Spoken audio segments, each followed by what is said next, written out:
ఈ అల్లు అర్జున్ గారికిను రేవంత్ రెడ్డి గారి మధ్యలో ఏదో చెడినట్టున్నది. అంటే నాకైతే ఒక డౌట్ వస్తుంది. అది లేకుంటే గింత ఎందుకు వస్తుంది ఒక వ్యక్తి గురించి ఒక అట్లా ఈరోజు చాలామంది ఉన్నారు తెలంగాణలో. ఇప్పుడు 1000 కోట్ల ఇది కలెక్షన్ వచ్చిందట. ఎన్ని 17,000 కోట్ల కలెక్షన్ వచ్చిందట. జాతీయ స్థాయిలో కూడా ఒక పేరు వచ్చింది. కానీ పుష్ప 3 రిలీజ్ కాకముందే రేవంత్ రెడ్డి పుష్ప 3 చూపెట్టిండు ఇవాళ. ఇది ఏందో ఉంది ఇద్దరి మధ్యలో. మరి ఆయన చెప్తారు, ఈయన చెప్తలేడు. మధ్యలో మిగతా పిచ్చలేకపోతున్నారు. ఏదో చెడింది అది. ఈ అల్లు అర్జున్ గారికిను రేవంత్ రెడ్డి గారి మధ్యలో ఏదో చెడినట్టున్నది.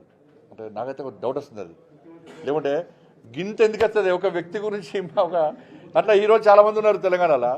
ఇప్పుడు 1000 కోట్ల ఇది కలెక్షన్ వచ్చిందట. ఎన్ని 17,000 కోట్ల కలెక్షన్ వచ్చిందట. జాతీయ స్థాయిలో కూడా ఒక పేరు వచ్చింది.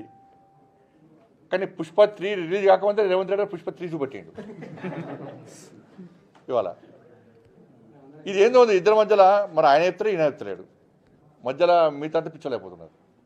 ఏదో చెడింది అది.